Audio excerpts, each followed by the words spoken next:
Hi this is Prem. ఈరోజు మనం మాట్లాడుకునే టాపిక్ చూసాం ఫ్రెండ్స్. ప్రీవియస్ వీడియోలో ఆంధ్రప్రదేశ్ గ్రామీణ బ్యాంక్కి ఫోన్పే ఏ విధంగా యాడ్ చేయాలనేది తెలుసుకున్నారు. ఇప్పుడు అలాగే ఒకవేళ వీడియో చూడలేకపోతే మాత్రం మన ఛానల్కి వెళ్ళి ఆ వీడియో అనేది చూసాను. ఇప్పుడు మన ఆంధ్రప్రదేశ్ గ్రామీణ బ్యాంక్కి మొబైల్ బ్యాంకింగ్ ఏ విధంగా యాక్టివేషన్ చేయాలనేది తెలుసుకుందాం. అలాగే ఫుల్ అకౌంట్ నెంబర్, కొత్తగా వచ్చిన అకౌంట్ నెంబర్ కూడా ఏ విధంగా ఫుల్గా తెలుసుకోవాలనేది కూడా ఈ వీడియోలో ఎక్స్ప్లెయిన్ చేస్తాను. ఎక్కడ కూడా స్కిప్ చేయకుండా చూడండి, అప్పుడే మీకు వీడియో అనేది ఫుల్గా అర్థమవుతుంది.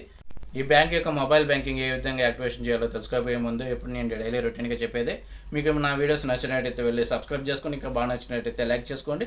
మీరు నన్ను ఇంకా బాగా సపోర్ట్ చేయాలనుకుంటే కింద వచ్చిన కొత్త హైప్ ఆప్షన్ ద్వారా మీరు నన్ను ఇంకా సపోర్ట్ చేయొచ్చు ఫ్రెండ్స్. ఇంకెందుకు ఆలస్యం వీడియోలోకి వెళ్ళిపోయి దీనికోసం ముందుగా ప్లేస్టోర్లో అవైలబుల్ ఉన్న ఏపీజీబీ మనీ యాప్ని ఇన్స్టాల్ చేసుకున్న తర్వాత ఓపెన్ చేసుకోండి. ఓపెన్ చేసుకున్న తర్వాత కొన్ని పర్మిషన్లు అనేది అడుగుతుందా అన్నీ ఇచ్చేసిన తర్వాత ఆ యాక్సెప్ట్ మీద క్లిక్ చేసి ప్రొసీడ్ మీద క్లిక్ చేయండి. Verify my device with default SIM అని ఉంటుంది, దాని మీద క్లిక్ చేసుకోండి.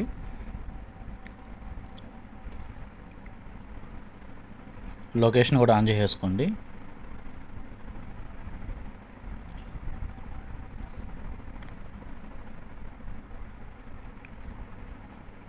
కొంచెం సమయం అనేది పడుతుంది, కొంచెం వేచి ఉండండి. ఎందుకంటే చూడండి, ఇది మన డిఫాల్ట్ సిమ్ అనేది మన యూజ్ చేస్తున్న డివైస్లో ఉందా లేదా అని చెప్పి కన్ఫర్మేషన్కి సెండ్ ఎస్ఎంఎస్ వస్తుంది. దాని మీద క్లిక్ చేసుకోండి.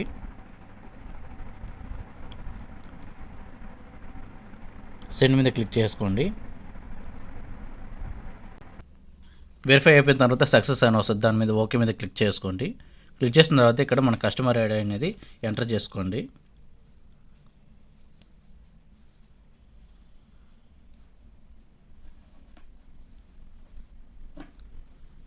ప్రొసీడ్ మీద క్లిక్ చేసుకోండి.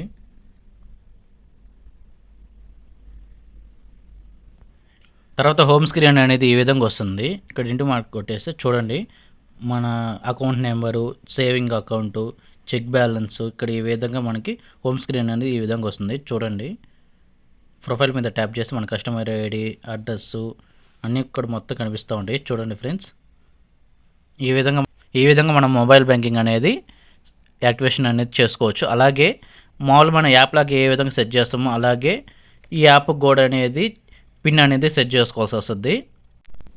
ఈ విధంగా మనం మొబైల్ బ్యాంకింగ్ అనేది ఈ విధంగా మనం యూజ్ చేసుకోవచ్చు. అలాగే మీకు ఇంటర్నెట్ బ్యాంకింగ్ ఏమైనా వీడియో కావాలి అనుకుంటే కింద మెసేజ్ చేయండి, నేను ఖచ్చితంగా వీడియో అనేది అప్లోడ్ చేస్తాను ఫ్రెండ్స్. ఎంతో సింపుల్గా మొబైల్ బ్యాంకింగ్ ఏ విధంగా యాక్టివేషన్ చేయాలో తెలుసుకున్న ఇలాంటి మోర్ ఇన్ఫర్మేటివ్ వీడియోస్ కోసం please subscribe to my channel friends.